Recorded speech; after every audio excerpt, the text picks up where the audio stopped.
Bethesda is hiring for Austin, Texas again, and there are new hacks for 76. Ongoing issues continue, such as the Pitt weekly rewards and game crashes. It's news time. Hello everyone, welcome back to another Fallout 76 video. News have been pouring out wildly this week, so here I am once again, back for more. Starting with a discovery I did regarding hiring for the Austin studio. In this one I will also talk about the Spooky Scorched and Halloween rewards and show you a few new insane hacks. As per usual, I will also cover a few ongoing issues, such as the Pitt weekly rewards bug, persistent crashes, Windows 11 incompatibility, the Tesla durability problem, and much more. Alright, without any further delay, let's get into the details. Bethesda is normally recruiting staff all year long, mostly for their largest studios in Montreal and Rockville. However, I noticed something peculiar a few days ago. After the 76 lead designer Steve Massey left the company this past August, as I reported in this other news here, Bethesda did not waste time to post a new job offer for a similar position of system designer in Austin, Texas. The advertisement was posted 2 weeks ago and it's still active, still marked as recruiting. Now, even though the new position is different than the now vacant role, the job description speaks for itself. The first line, design and implement game systems, is a dead giveaway about this new recruitment purpose. Also, I know this role is for Fallout 76 because one of the job lines explicitly refers the candidate must be passionate and familiar with Fallout. Moreover, it seems like Bethesda is also looking for a senior producer and a technical producer, both for the Austin studio, but it's not clear if it's exactly for Fallout 76 or any other games. While researching for this topic, I also came across an interesting fact you might want to know. Apparently for 76, Bethesda uses questionable role names for team members. I'm saying questionable because I found many employees with the lead role, so I guess there's lots of people in charge over there, or the lead word is just used very casually when it comes to positions, judging by how many leads they seem to have. After a quick browsing over the Austin 76 development team, I discovered two veteran leads right away. Don Etcheton, lead designer for over 1 year, and Craig Bernardo, a lead level designer for over 1 year too. I suspect there are more, but LinkedIn does not include every single Bethesda's employee, so it's hard to get in depth over here. Either way, at least now it's evident that when one lead designer quits, leaves, there's plenty more to fill in the gaps, supposedly. Moving to the next point, Halloween 2022 is not so far off anymore, and many of you have been wondering if there will be any new rewards for the Spooky Scorched event this year. It's not like in 2021 Bethesda added that much. We had a new popcorn machine and the old Mischief Night event rewards, and that's about it. What about 2022 though? Well, to be direct here, until date, there are no new rewards planned for Spooky Scorched. The game files do not lie. Now, I know we are still 1 month ahead of time, so this info is not set in stone. However, Bethesda tends to add new rewards beforehand. They often let players test them in the public test as well. And none of that happened so far, which is a strong indicator there are no new free rewards planned for Spooky Scorched this year. On the other hand, there is something new for this event, but don't get too excited just yet. The data miner Madocraw discovered that the Spooky Scorched can wear new costumes in 2022. Yep, Bethesda enabled a few more costumes to their dressing/armor pool. It's the entries in white here, such as the Beelzebub costume, Viking, Pirate, and Silver Shroud. All costumes released for players already, but in previous editions, enemies could not wear such cosmetics, and now they can. Well, that's all the new stuff there is so far for Spooky Scorched 2022. I know it's not much, but really it's what the files say. But let's not accept defeat just yet. There's still a slight ray of hope. It could change, a very small one. So do not get your hopes up there. It's unlikely to see any big changes for this event. But who knows? Maybe there will be a surprise from Bethesda's part.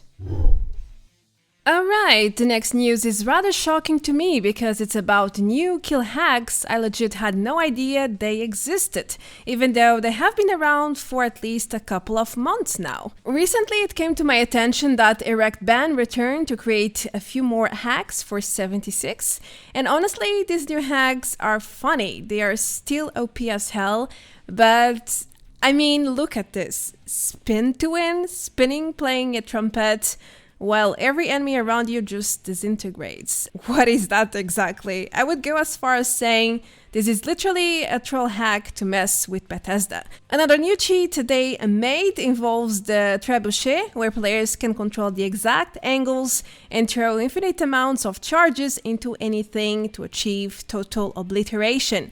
There's nothing that will survive such attack. Lastly, I spotted another hack where the user will suffer from like dozens of effects at once, and again kill anyone or anything around them. It looks pretty crazy visually, at least. Now my goal here is not to advertise hacks. On the contrary, please do not use hacks, if not for a good moral conduct, then for your safety, since Bethesda can easily detect and ban you for using such cheats. I'm actually covering this for the sake of awareness and knowledge. These things do exist, and I just showed you evidence. So if you happen to see anything of the sorts, at least you can be assured it is indeed hacks and not some sort of weird random bug. Well then, let's step away from the hack department and get going.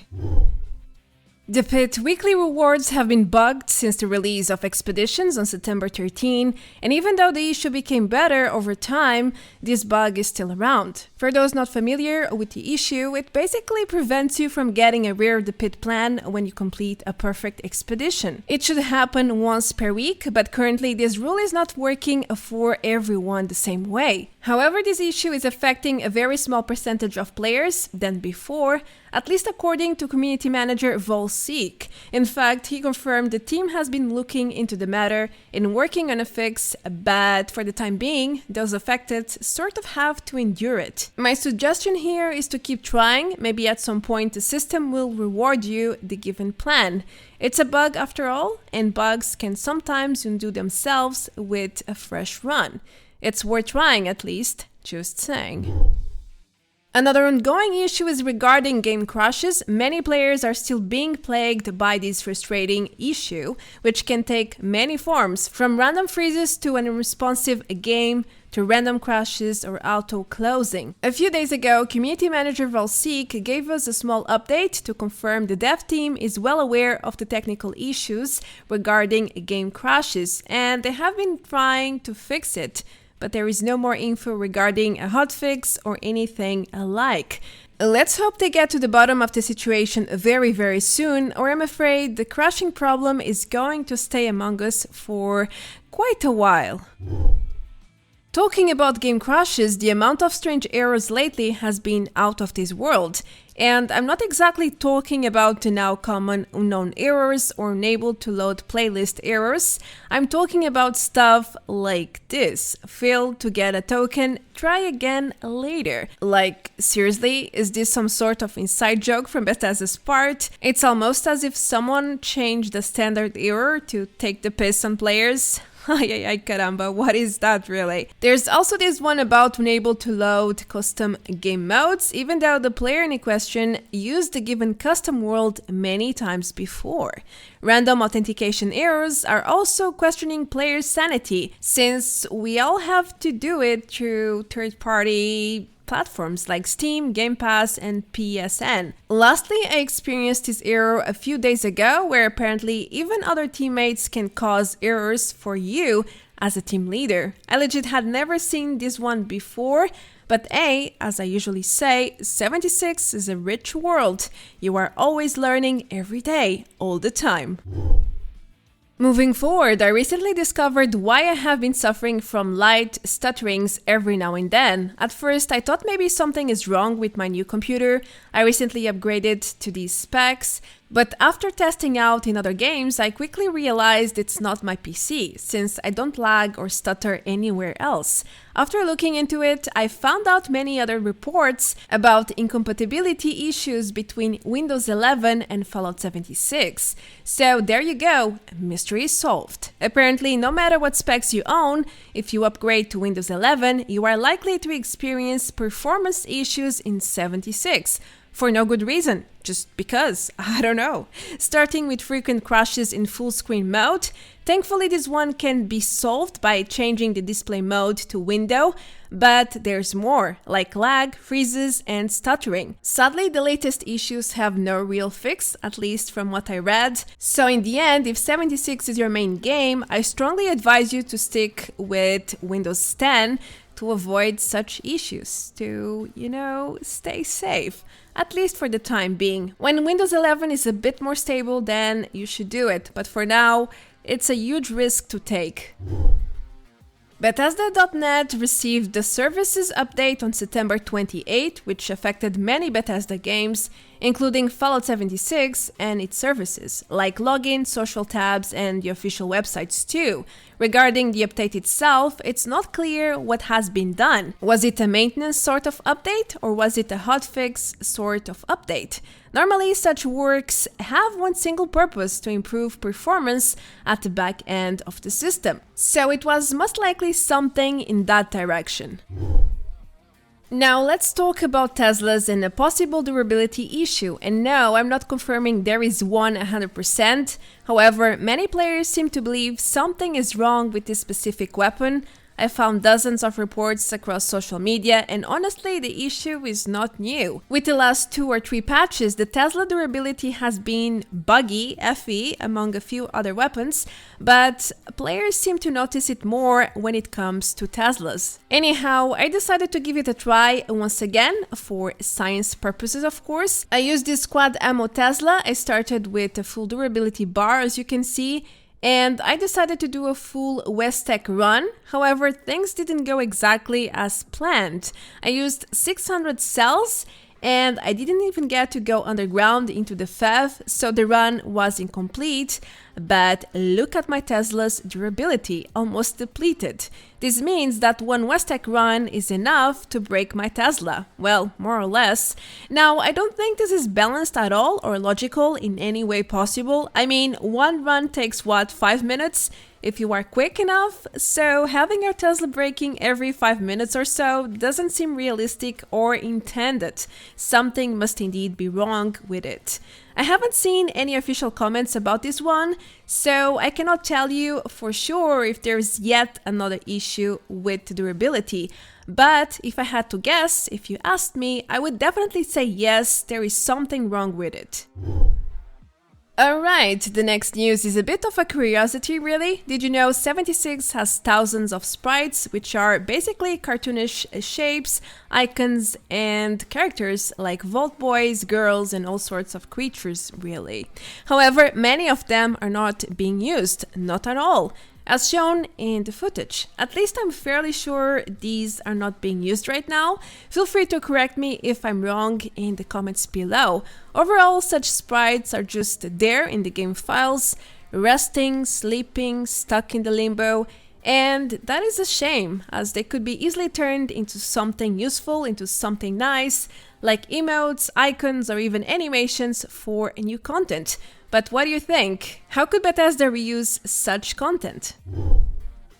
Lastly, don't forget about this weekend's community events. Bethesda hosted a 4-in-1 sort of event. Until October 3, Monday, you can enjoy another Minerva's Big Sale with dozens of useful plans with huge discounts. If you are missing some from Daily Ops, now it's time to get things going. Go ahead and grab what you still need. But there's more. Gold Rush is also active, which means you can redeem 800 gold bullion every day if you have enough treasury notes to swap, that is. There's also a double script live with 600 daily script instead of the usual 300. It's definitely a good time to script legendaries if you are looking forward to do extra trades with the Purveyor. Now there is one more event which was not planned at all, as it's not even part of the ongoing community community calendar. I'm talking about the Double Daily Score event, a huge boost for ranking up faster in Season 10. Obviously, this buff only affects daily challenges, so keep that in mind. Weeklies remain with the same score reward. Well then, that's the 4-in-1 mega event for this weekend. Do enjoy!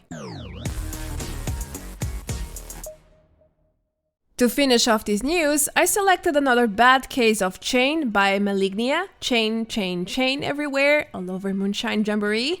The utmost nightmare, way worse than all the Gulper and Ghoul waves.